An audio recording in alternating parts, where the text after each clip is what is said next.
Welcome to the ER Break Room, the University of Florida Department of Emergency Medicine's podcast.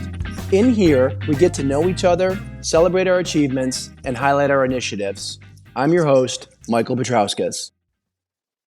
Today, I want to start by welcoming back our chair, Mary Patterson, who has a couple of announcements and initiatives to talk about today. Hello, Mary.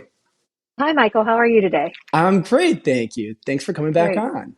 Great. Thank you So for what's having happening? me. Oh, you're absolutely. And Happy New Year. Happy New Year to you and your family, Thank you. too. Thank you. So what's going on? What do we have coming up and what initiatives do you want to talk about Yeah, today? so a couple things in the new year. So first off, I think probably everybody has maybe heard about the announcement that we're starting an initiative called having lunch with the chair, and that's me. So the bottom line is this is a very informal opportunity. We're trying to provide enough opportunities for all the faculty to have lunch with me. I'll buy. And we'll have it's a very relaxed. We're scheduling about 60 to 90 minutes, a couple times a month. Moving forward, Emily Young, who is an amazing assistant, has been working to schedule those. So those are on the calendar. And we'll be sending out periodic reminders to sign up. I know that February schedule's just published. And so I believe there are a couple dates in February that are open and available. So again, there's no set agenda. It's whatever people want to talk about, or just if they want to have lunch with me, it's fine. That's great. No, I think we'll appreciate that, a little chance Yeah. to just decompress and ask questions Yes. and talk to you. Great. So that's one thing that's going on. And then secondly, I think most of our department has had the chance to attend one of the retreats that Jennifer Hunt facilitated. I thought she did an amazing job of facilitating.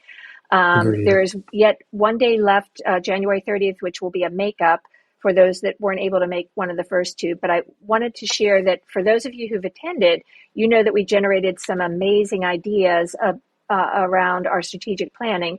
And so this month, we're beginning that process utilizing those ideas. So we have people who have volunteered. There are a couple people I asked to fill in certain kinds of gaps. And we'll be starting that process utilizing those ideas that we generated. And again, all the ideas we're holding on to, we have a record of, because I think, it's hard to pick. And I think those of us who were there understand it was hard to pick, for example, one or two ideas for each pillar, because there were some amazing ideas that were generated. But we're starting that process this month. If for some reason you would like to help with strategic planning and haven't had a chance, please let myself or Emily know, and we'll include you. Our goal is to get this done rather quickly, probably by the end of February.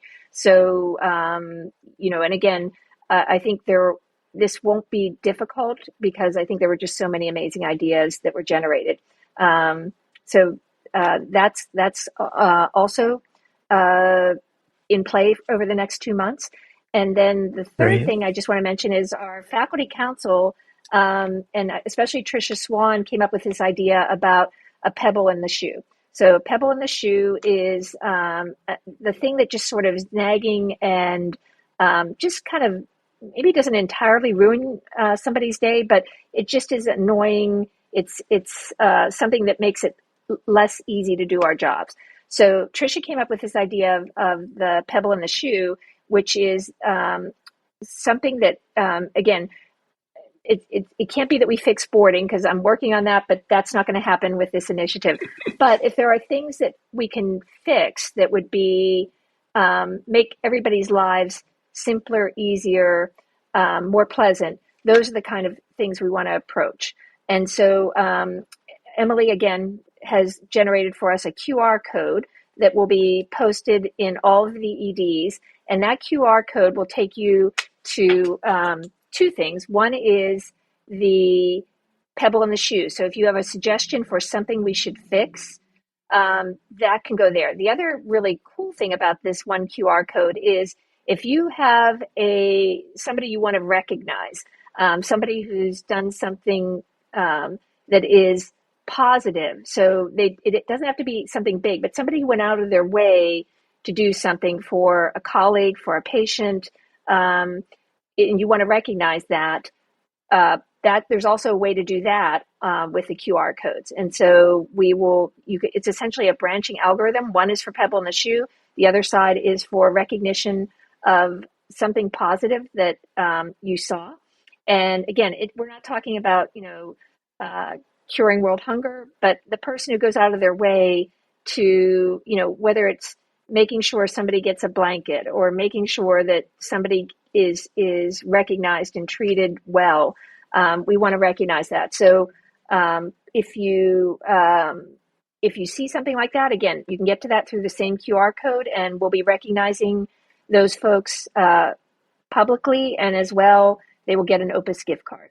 So again, I know that's not a huge incentive, but I think we do want to do a better job of recognizing all the good things that go on in our department and all the great people we have. So those are my three, I think, announcements for this month. Wow, well said, Mary. These are exciting. These are uplifting. These are great. So today's featured guest is our Vice Chair of Administrative Affairs, Frank Jerkowitz. Frank, welcome to the podcast. Hi, good morning, Michael. Thanks for having me. Good morning. And I'm so happy that you're coming on the podcast and you've been willing to do this. And I think it's really exciting to have someone from the non-clinical side on the podcast. Yeah, I just appreciate the opportunity. And I've never done podcasts before, so I definitely have a little hesitation. But hey, looking forward to it. Yeah, this is still new for me too. And we're all doing this together and having a good time with it. So yeah, that's great. Looking forward to it. So tell me, okay, so I know some things about you. You've mentioned being from the Midwest and specifically Cincinnati. Is that correct? That's correct. So I was actually, I was thinking about this a little bit. I was born actually in New Jersey. I moved to the Midwest around age 5 when my dad was transferred there, but definitely grew up in the Midwest, specifically in Cincinnati. Growing up in the suburbs of Cincinnati, grew up on north of Cincinnati in an area called Westchester. And really it was a true Midwestern type town as far as just looking at things that were available, played sports as a kid. I have the oldest of two boys. My mom was a school teacher in town. Nice. And so kind of that was kind of, upbringing, traditional in grade school and so forth. Go ahead. It's funny you mentioned the school teacher. You're saying these things and it's kind of hitting home for me being from a small town from the Midwest with both my parents being school teachers. So I'm definitely, I feel you there on these points here. The Midwest experience. Yeah. So actually growing up, I was somewhat the shy kid and not necessarily like sheltered by any means, but for some reason my parents decided that when I was in junior high that I was too shy to go to the public high school, and part of it was like the size, and I think my class at that time was like 1,200 kids or something like that, would have been like the freshman class. So, I mean, huge high school, probably similar to like Buchholz here. Wow. So after that kind of conversation, I was somewhat told, well, we think you should go to Moeller High School. And Cincinnati Moeller High School is a Catholic, one of 4 all-male Catholic high schools in Cincinnati. Okay. So I actually went to high school at an all-male Catholic high school. Wow. Which was a new experience for me because I had gone to like public school growing up all the way up through 8th grade.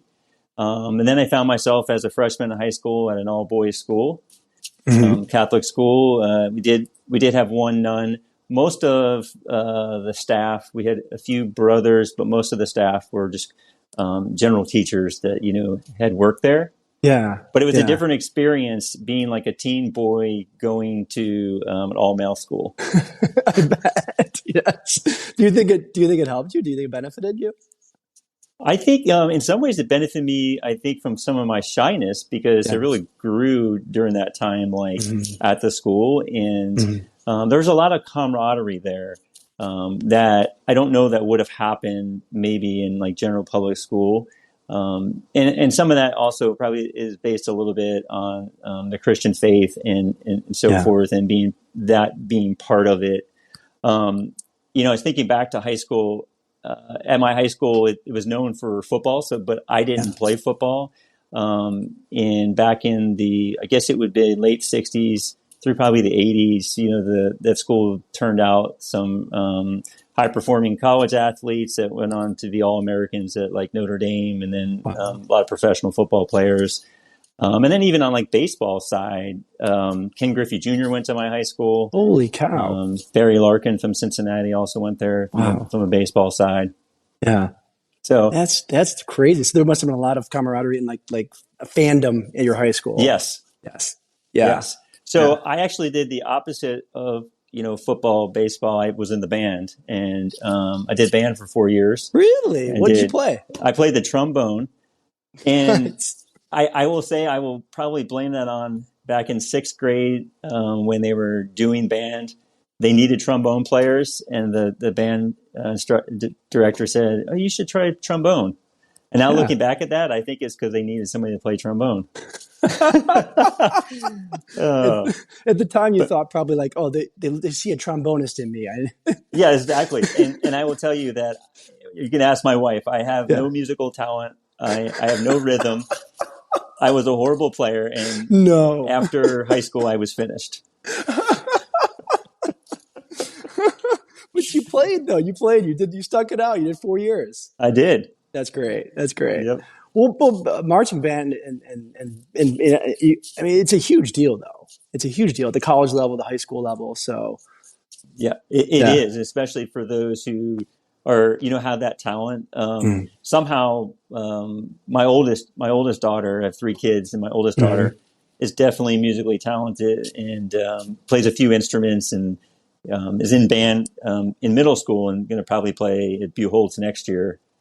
Oh, that's wonderful. And has interest in maybe trying to do it in college. So we'll see. Oh, that's really cool. And what's her name and what does she play? So her name is Elena, and she started out with piano probably in 2nd grade. She plays flute in the band. She also started guitar a few years ago. And then we had a trumpet laying around that was actually my brother's, and she's now messing around and teaching herself trumpet. Oh my gosh, that's super talented. I think she should major in music and be a music teacher or something. Well, that's some serious talent. She has an interest in that. We'll see. Yeah, she sings as well. So and and your wife's name's Sheena, right? Yes. Yes. And so this all came from Sheena. You're saying, not you? Yes, because Sheena likes to sing and has rhythm. But she never played an instrument like growing up. And, but she has a good voice, and it definitely has the rhythm. And I think that's the piece I'm missing is I have no rhythm, and I might be tone deaf. Oh, that's funny. That's a good story. I like that. That's really cool. Okay, so you talked to the Cincinnati back. Oh, just real quick question. Whenever you talk about Cincinnati, everyone always mentions Cincinnati chili. Is that a thing for you too? Is that a big deal? Cincinnati chili, Skyline chili. Skyline chili. Yeah. My parents still recently, a few years ago, they have a place here now in the wintertime, but excuse me, they have a place still in Cincinnati, and whenever time we go to visit, we always have to get Skyline. I actually was there in October. I flew up there to drive my parents back down to Florida. And I think that first day, I was there like one day, and we went to Skyline. For one day, that's the one place you have to hit. Yes. It's kind of like Skyline chili and then Grater's ice cream if you like ice cream. Oh, cool. I didn't know about Grater's. I heard of Skyline, but I had not. Okay, so Grater's, I'll put that on my radar. And actually, you can, I believe, because, Mary Patterson also is a fan of Grater's. Mm-hmm. And I believe you can buy Grater's ice creams here at Publix. Oh, really? Okay. I'll look for that. If not, you can get it shipped here for sure on dry ice. Okay. I'll look for that. Yeah. Also, good to know if anyone's ever in like Dr. Patterson's bad graces, we know what to get her then. Yes. or as a thank you or something. Okay. Yeah. This is good. This is good. We can use this. So after Cincinnati, did you do Purdue for undergrad or just your MBA? Did. So I actually, I'm a double boiler. So I did Purdue undergrad, and then I also did my MBA at Purdue. and I have about 10 years in between the two. Okay. Originally, though, I went to Purdue for the School of Agriculture. So Okay. in high school, I worked and I did landscaping, and I worked at a golf course on a grounds crew. Oh, neat. And I had an interest in doing landscaping, so I went to Purdue initially for landscape architecture, design, and like horticulture, Wow. and spent 2 years in the school ag there in that program, and then realized after 2 years that I didn't know if that was the right fit for me, and where I saw my career going, and and after college. So I made a switch after the second year over to management, and I ended up finishing my bachelor's in management. I see. Okay. Very cool. Okay. And then, so then you went out, so you left for about a decade and worked in Yeah. business of some sort? Yeah. Well, yeah, that's a great story. So Mhm. after undergrad, I actually took a position with Hormel Foods in manufacturing. So I started out in my career in manufacturing, Oh, wow. and I had a position with Hormel Foods. I had interviewed, and they gave me two options. I could either go to Lincoln, Nebraska, Mhm. or to Atlanta, Georgia. Oh, So wow. I chose Atlanta, Georgia. The smart move there. Yeah. sorry for anyone from the state of Nebraska, but I think you did the right thing there. Oh yes. So yeah, and actually that was in 2000. I moved to Atlanta to the ATL. Yeah. I had only probably driven through Atlanta, never really spent much time there. Yeah. I take that back. Actually, I have some friends that loved Atlanta, and we would go down and go like to Buckhead and stuff like that. You do the restaurants and Right. so forth, the Right. bars. Yeah. And that was probably my only real experience with Atlanta. Never experienced like the true food scene there until living there. Right. And also just the busyness of Atlanta. Growing up in Cincinnati, being able to go downtown Cincinnati. I mean, I love Cincinnati, but there's not much of a comparison. Atlanta is huge. It's very diverse. Yes. Yeah. And I found there when I went there and was working at Hormel, it was a really stretching time for me. I think as an individual, because I found that I was out of my comfort zone. Probably for the first time ever, most of the people that I were working with looked different than I did.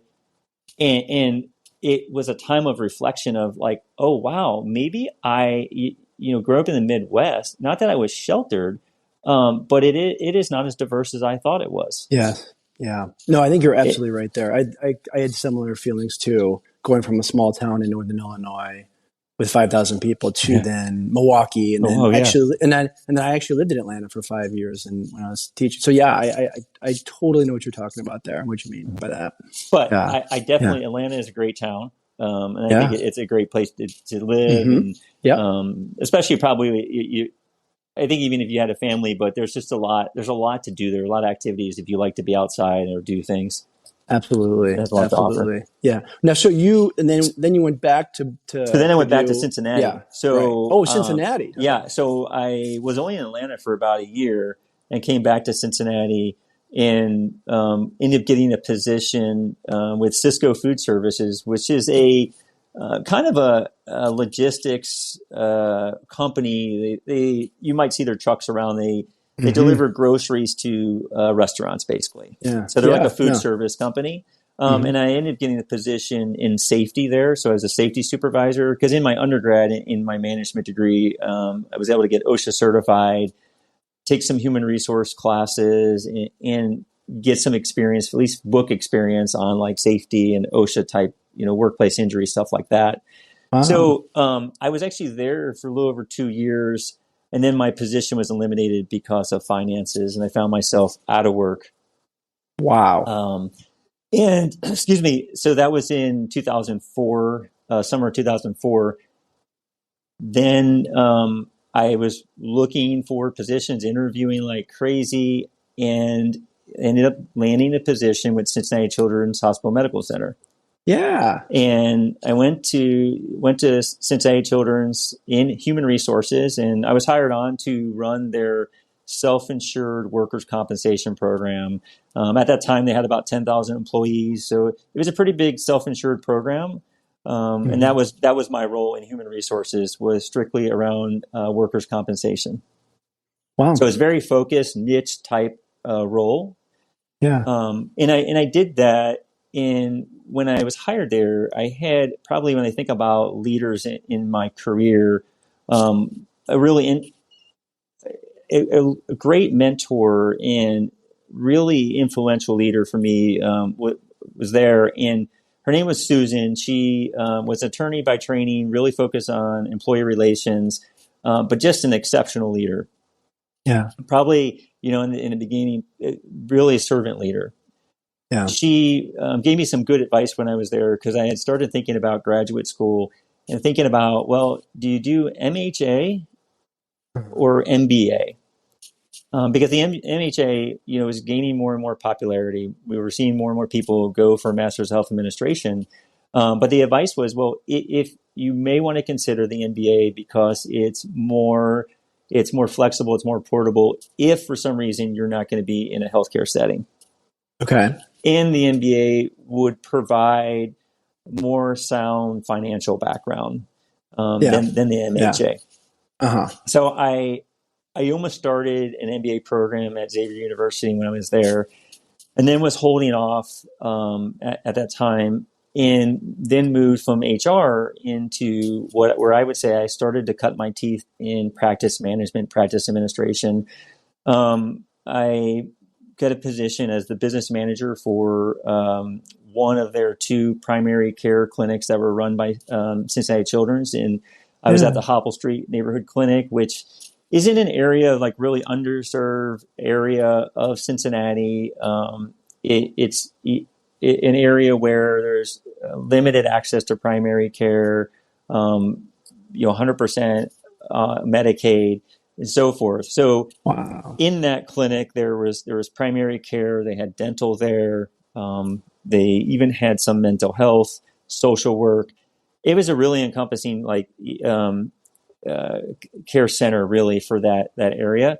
So I worked there for a few years, and when I was working there, I ended up meeting my wife through a friend of mine, and she was in Indiana.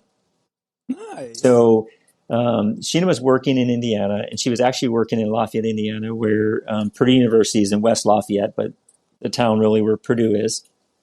And I had said, oh, I would never come back to this town. I would never live in Lafayette, Indiana. At some point, I said that. And sure enough, we got engaged, and I had to make a decision. I tried to convince her to move to Cincinnati, but she really loved her job. And at the time, I really enjoyed working at Cincinnati Children's. It's when I think about my career, it's one of the best places I've ever worked. The culture there is just outstanding. They take care not only of the patients, but the staff. It's just an environment you want to be in, and they're doing some really great things. So I had to make a decision. So we got engaged. So I said, okay, I'm going to move to Indiana. So I started looking for another position, and ended up applying and getting a role with a multi-specialty group that was owned by a Catholic health system in Indiana. It's actually a system that's in Indiana and Illinois. I think at the time they had 12 or 14 hospitals in that system, and took a practice manager role there, running a pediatrics clinic, and urgent care, family medicine, and I'm trying to think what the other was at the time. Maybe that it might have been sports medicine. So started out as practice manager, advanced into practice administration, and then eventually to a director of operations role. Was there 4.5 years, and great experience of really getting sound practice management skills. Had the opportunity to acquire practices, do new construction on clinics. Moved a dermatology practice that we had acquired from Northern Indiana to Lafayette. Worked some on the specialty side, pulmonary, GI, cardiology. So really this gamut of different specialties. So in that time, I noticed I was starting to get limited in career and progression. So I decided to go ahead and apply for graduate school. At the time of applying in starting my graduate program, my oldest was 9 months old. And I decided to do a 3-year weekend program. And at the time at Purdue, the weekend program was 6 semesters on Saturdays from 9 a.m. to 5 p.m. For 12, it would have been 12 of the 15 weeks in the semester we met. So I did that for 3 years. Oh my gosh! Oh.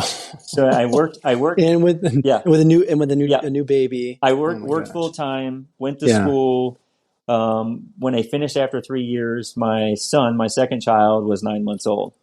Wow! And in my 5th semester, I interviewed at Indiana University Health in Indianapolis, Indiana, and ended up taking a position in April of 2012 in Indianapolis. So for my last semester of grad school, my son was 9 months old. I took a new position and I started commuting 120 miles round trip to Indianapolis from Lafayette. You got to be kidding me. Right? So, you're killing yourself here. So actually, it wasn't as, I would say that commute of 120 miles round trip, I would rather do that than the 9.5 miles I am from work today. And the 40 minutes or 45 minutes it can take me from the office to get to the southwest side of town here in Gainesville. So I could I had it down. That one way was 60 miles from my garage to the parking area in Indianapolis. And I spent a lot of time listening to books, talking to, catching up with friends or my parents on the phone. I also used it as a time to decompress from work. And so by the time that I stepped in the door at home, I had that buffer time. So some, things that might be pent up from work, I could process some of that stuff and then be really focused on my family when I walked in the door. That's true. That is, some people really value that commute, that time, just their alone time, Yeah. But it sounds like you need to move to either the downtown or the east side of town here in Gainesville. My commute to when I work at the shifts at the academic or the pediatric ED is 10 minutes. Oh, wow. So, yes, you got to come to this side of town. But I know that's easier said than done. But something that I'm interested about that I think is really, I don't know if maybe clinicians appreciate this enough. I mean, you talked about working for Hormel and Cisco and these, for-profit type of companies and corporations. And then this switch and this pivot to Cincinnati Children's and then you go on to IU and UF. The sense of the mission or the decision to do something maybe that's not just for profit. Was this part of your decision process throughout that time, or did you get into Cincinnati Children's and realize that this was a difference? And so tell me more about that. I think part of it was at Cincinnati Children's, I didn't know much different until I went somewhere else. So I go from Cincinnati Children's to a Catholic health system that was somewhat behind the times and slow on growth and slow in implementation.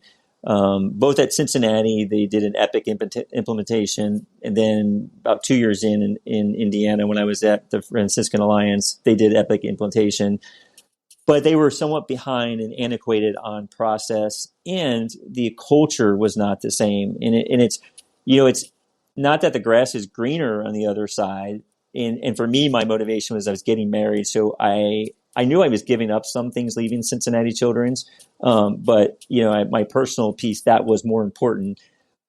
And having to go, when I went to Franciscan Alliance, it took some time to kind of reset and say, okay, I got to get a lay of the land and understand here's where they are. But then when I went from that Catholic health system to IU Health, IU School of Medicine, I always describe that place, specifically the health system. So at that time when I was there, it was 22 hospitals in the system. It's the largest, most comprehensive system in Indiana.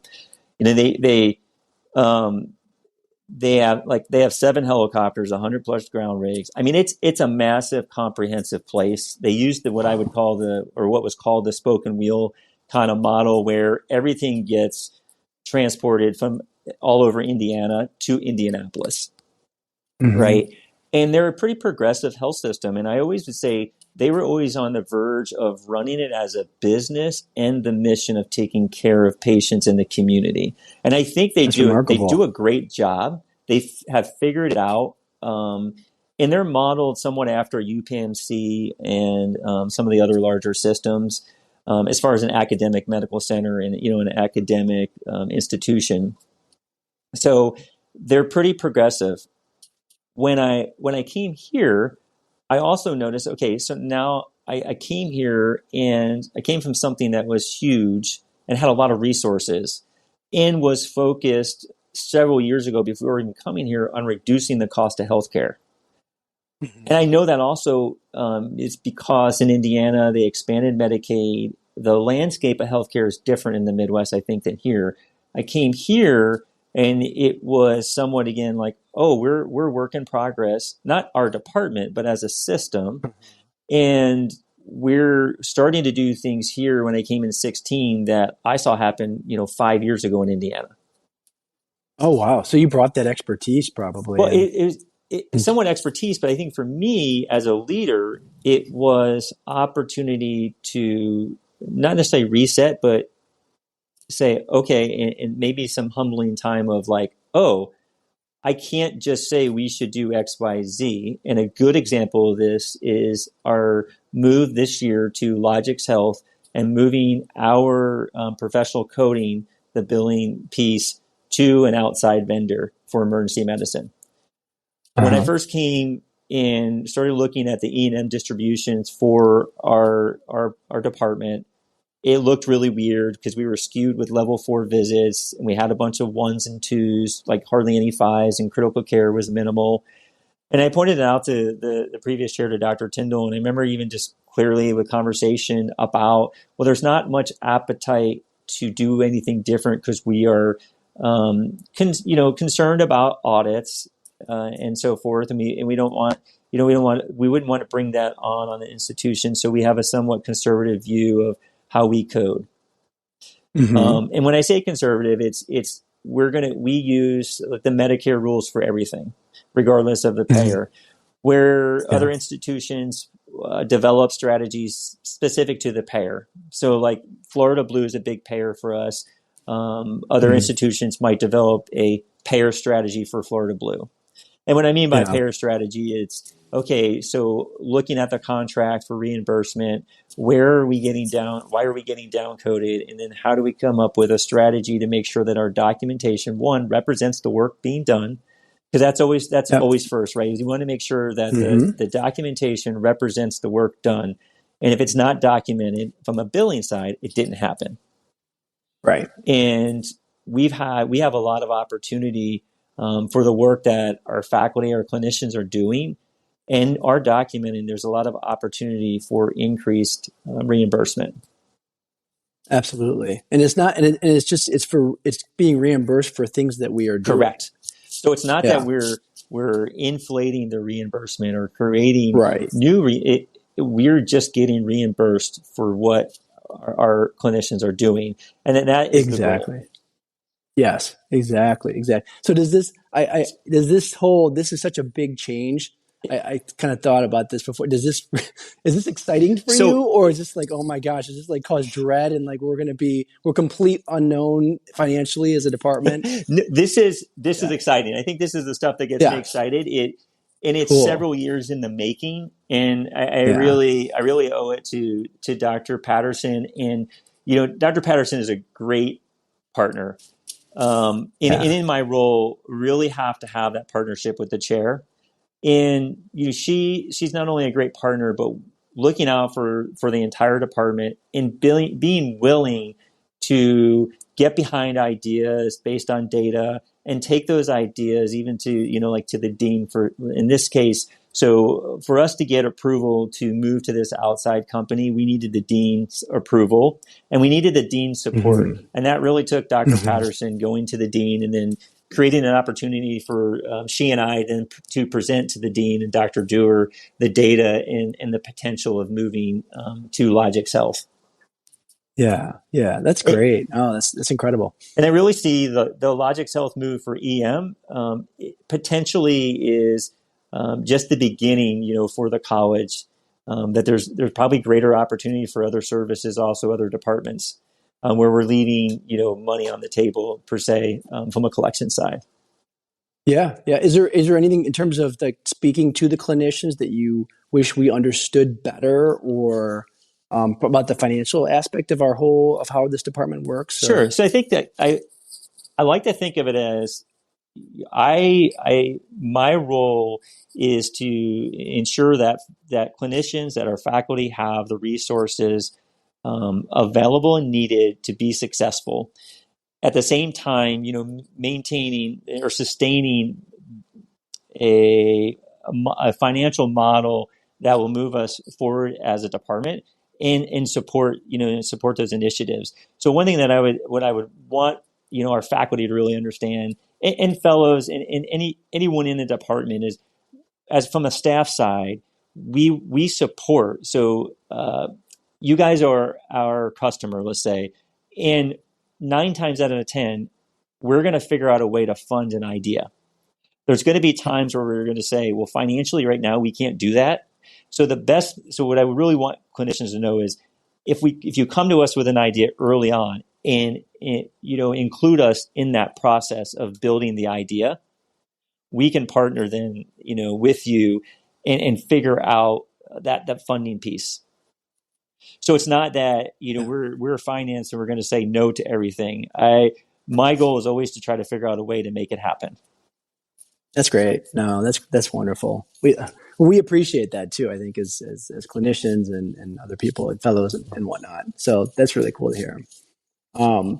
You told me back one little piece of coming from Indiana to Gainesville. You told me a story over the holidays, which I think is really remarkable, about how you came here. And I think I would love for you to tell the story so that everyone can hear this, because I think it says a lot about you and faith and belief. And sure. Stuff. So how'd you end up in Gainesville? So how we ended up here, my wife and I, for almost 10 years in Indiana, were part of a non-denominational church that's part of a larger group of network of churches that send church plants to college towns. And we had been in the Lafayette area for almost 10 years at that church, and that's the home where Purdue University is, living in that college town. And it would have been in the fall of 2015, the lead pastor had announced that they were going to be sending a church plant to Gainesville, Florida. And I can clearly remember that time when that happened, because my wife actually was working part-time at the church, and I was on my way home on my hour commute from Indianapolis, and she was telling me about a staff meeting and how they had announced the church plant and so forth. And I remember just getting a sinking feeling of, oh, I think this might be something we're supposed to do.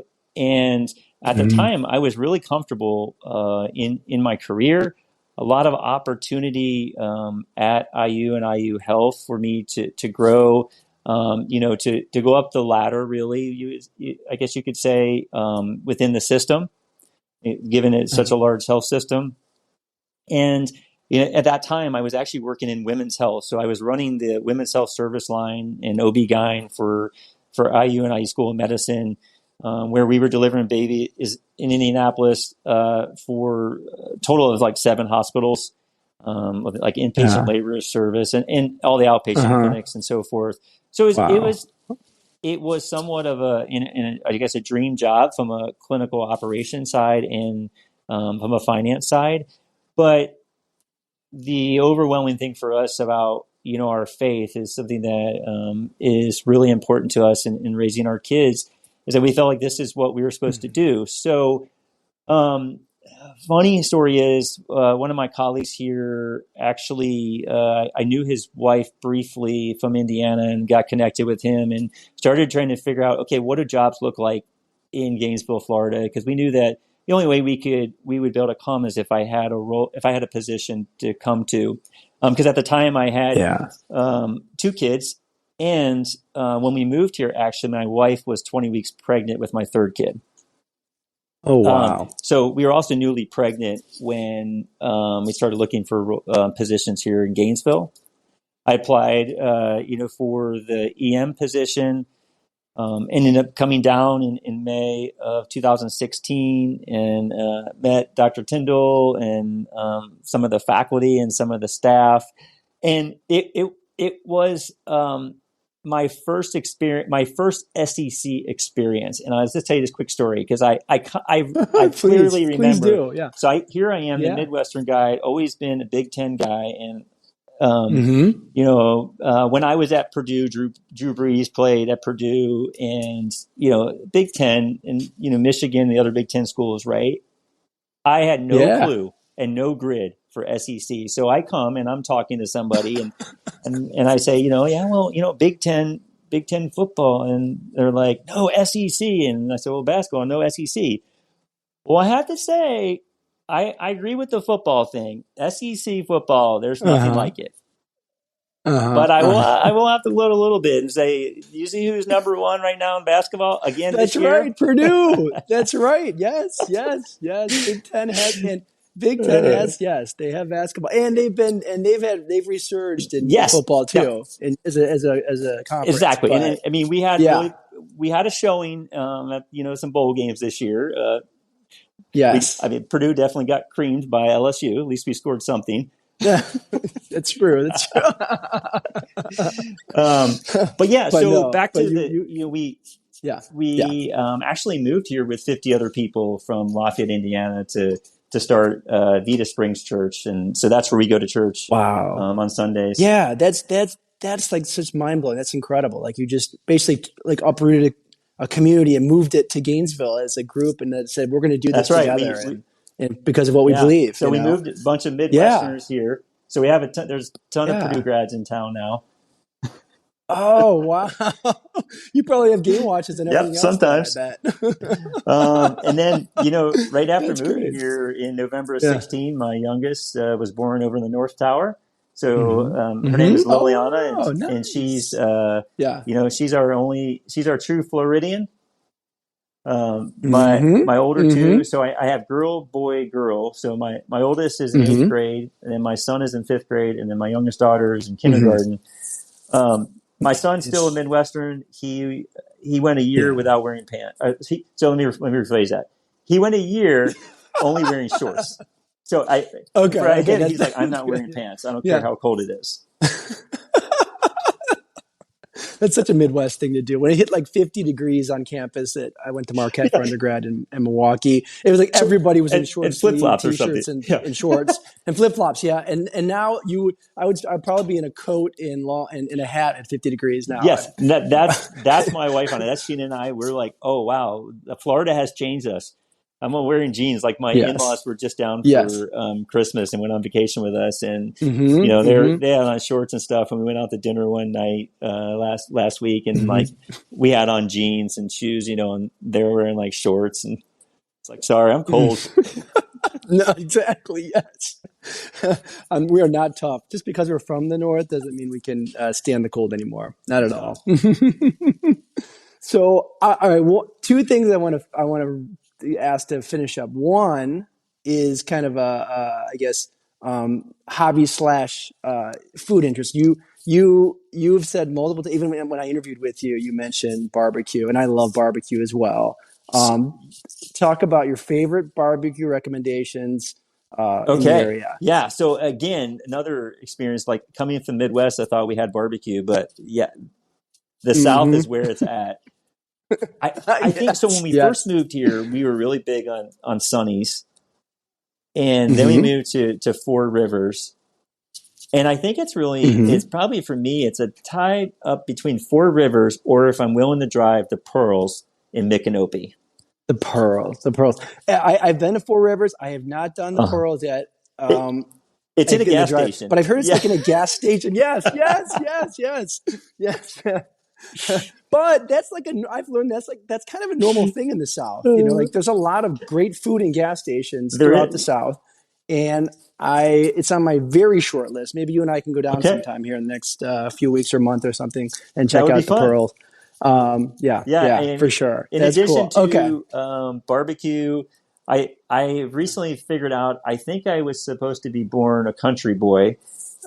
So I grew up in the suburbs. My wife grew up in the country. She is a farm girl. My in-laws, my brother-in-law really farms.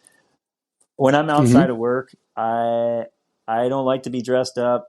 I like to be outside or doing things outside, whether it's fishing, hunting, And just, being outside Nice. and not being around, the busyness or hustle of, like downtown. So I don't go, so I Yeah. won't, you won't see me downtown much here unless my wife and I are going on a date or No. something. I mean, I'd rather be, somewhere Right. else. Yeah. Nice. Well, thank goodness there's plenty of that around Yeah. Gainesville. Having just been, I went to the Oh, Sweetwater yes. Preserve on Wednesday morning to look at birds. So yeah, with Taylor Zeglam and the Audubon Oh, cool. Society. So yeah, thank God there's so much good stuff in Gainesville, outdoors Yeah. and countryside and hiking and nature. So Yeah. good deal. And the last thing I got to ask, so give me the last kind of wrap up, what you love about University of Florida emergency medicine, or the specialness about it, the uniqueness of it. So I think first off is the specialness of the specialty, right? And I've always, up until now, I've worked in other departments or specialties that have consulted the ED. I think EM physicians are so much fun. I love just how fast and the spontaneity of like the personalities in our department, and just talking and having to sit down and either have a cup of coffee or just talking with, and mostly with our faculty. It's fun. And I just see the camaraderie, and I only can imagine being, a finance person. I can't, when I think about like what clinicians face in EM, I have just a ton of respect, for all of you and what you do and how you serve this community. And I think that just comes through when I hear story after story, and even with my own family. I've had family that have ended up in the ED. My kids, I think all three have been to the PGD more than once. And just how people have surrounded my family, and I see that just all over the place. That's great. Well, and also it's a team effort. It's the clinicians, it's the nurses, it's the staff, and none of this happens without you guys and supporting us too. So, no, that's cool. And then UF specifically, besides this profession, what do you think about UF and here now, coming from Indiana, which is wonderful, but. And I'm from the Midwest too, but tell me about, give me the uniqueness of this department at So UF. I think the uniqueness here is opportunity for just like professional growth. Way more than probably I've seen other places. And not only for like leadership. When I think about staff, and staff professional growth, we do a great job of providing opportunity and giving those resources available, both here in the department and then at the university level. There's just a tremendous amount of opportunity for growth professionally, whether it's getting a certification or taking a class. I'm getting ready to start servant leadership 6-month class actually this afternoon. I wouldn't have had that opportunity maybe other places. Wow. And I just am thankful that UF and the department specifically will invest in professional development for even staff, and that is not just for faculty or fellows or residents. That's awesome. No, that's well said. I think that's a perfect place to leave it.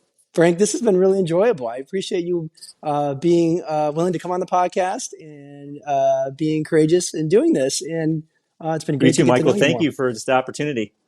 That's all for this episode. Special thanks to our chair, Dr. Mary Patterson, for supporting this podcast, and to Dr. Giuliano DePortu for composing our theme music. I'm Michael Petrauskas. Be well.